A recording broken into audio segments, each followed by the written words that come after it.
नमस्कार दोस्तों, स्वागत है आप सभी का आपके अपने चैनल में। आज के इस वीडियो में हम आपको बताने वाले हैं बिहार के मौसम से जुड़ी हुई सभी जरूरी और आवश्यक जानकारी। तो इस वीडियो को शुरू से लास्ट तक जरूर देखें। पटना मौसम विज्ञान केंद्र के विज्ञानियों का कहना है कि शनिवार से प्रदेश की हवा में बड़ा बदलाव होने वाला है।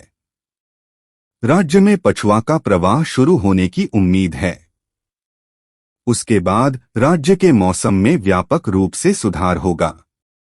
मौसम विज्ञानियों का कहना है कि हिमालय के पर्वतीय इलाके में शनिवार को एक चक्रवात टकरा सकता है। उसका असर 21 या 22 फरवरी को राज्य पर देखा जा सकता है। उस दौरान प्रदेश में एक बार फिर वर्षा के आसार बन सकते हैं। मीठापुर क्षेत्रीय कृषि अनुसंधान संस्थान के निदेशक डा एमडी ओझा का कहना है कि किसानों को फिलहाल सावधान रहने की जरूरत है। फसलों को घर के अंदर सुरक्षित कर लें। खेतों में तैयार आलू आदि की फसल को भी निकाल लेना चाहिए।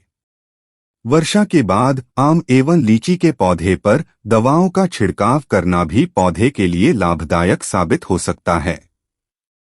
इससे पैदावार में वृद्धि हो सकती है। वर्षा के बाद दवाओं के छिड़काव करने से कीट मर जाएंगे और फसल बीमारी मुक्त होगी। बिहार में मौसम का मिजाज बदलने वाला है। मौसम विभाग के अनुसार 17 फरवरी से राज्य में हवा की गति तेज हो जाएगी। 21 और 22 फरवरी को राज्य के कई जिलों में हल्की से मध्यम वर्षा होने की संभावना है। पश्चिमी विक्षोभ के सक्रिय होने के कारण यह बदलाव होने वाला है। 17 फरवरी को पश्चिमी विक्षोभ के उत्तर भारत में प्रवेश करने की संभावना है। इसके प्रभाव से बिहार में हवा की गति तेज हो जाएगी। 21 और 22 फरवरी को राज्य के पश्चिमी और उत्तरी भागों में हल्की से मध्यम वर्षा होने की संभावना है। इन जिलों में पटना, गया, औरंगाबाद, रोहतास, कैमूर, भोजपुर, बक्सर, सारण, सिवान, गोपालगंज, पश्चिमी चंपारण, पूर्वी चंपारण और मुजफ्फरपुर शामिल हैं।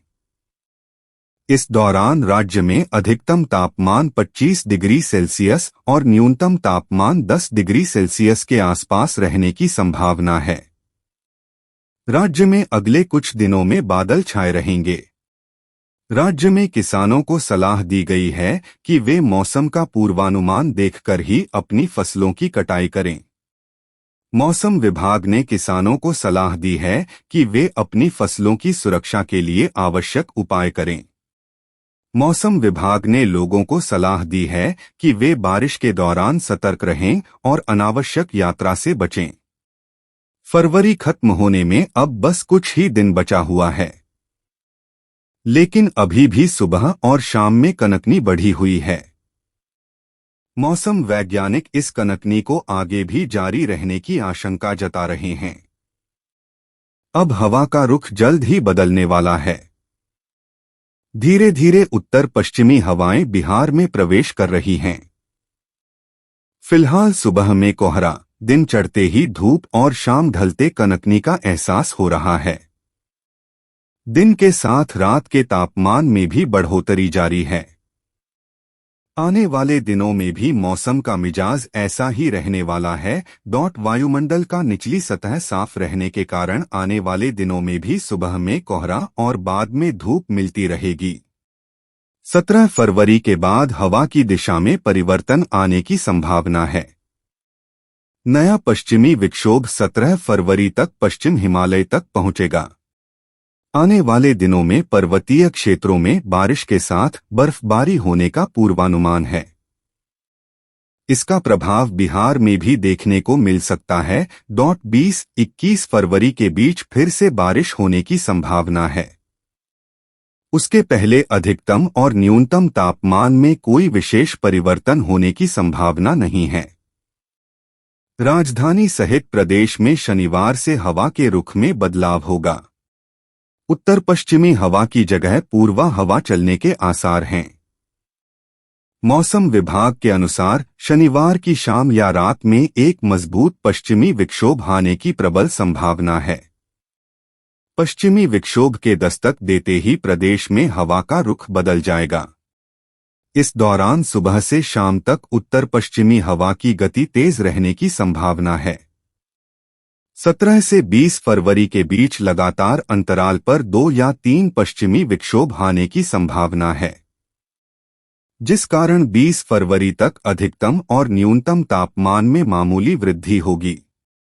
इस दौरान दिन में आसमान साफ रहेगा और धूप खिली रहेगी, लेकिन सुबह के समय राज्य के कुछ हिस्सों में कुहासा छाए रहने की भी संभावना है। शुक्रवार को वहीं पटना, गया और भागलपुर सुबह के समय घने कोहरे की चपेट में रहा। राजधानी सहित प्रदेश के 24 शहरों के अधिकतम तापमान में बढ़ोतरी और 15 शहरों के न्यूनतम तापमान में गिरावट आई। वहीं 7 शहरों का अधिकतम पारा गिरा और 15 शहरों का न्यूनतम पारा चढ़ा। प्रदेश का सबसे गर्म जिला 28.8 डिग्री सेल्सियस के साथ मधुबनी और सबसे ठंडा जिला 9.5 डिग्री सेल्सियस के साथ मोतिहारी रहा। शुक्रवार को पटना के अधिकतम तापमान में बढ़ोतरी और न्यूनतम तापमान में गिरावट दर्ज की गई। राजधानी में धूप निकलने के कारण अधिकतम तापमान में 1.2 डिग्री सेल्सियस की बढ़ोतरी और सुबह के समय घना कोहरा रहने के कारण न्यूनतम तापमान में 1.5 डिग्री सेल्सियस की गिरावट आई।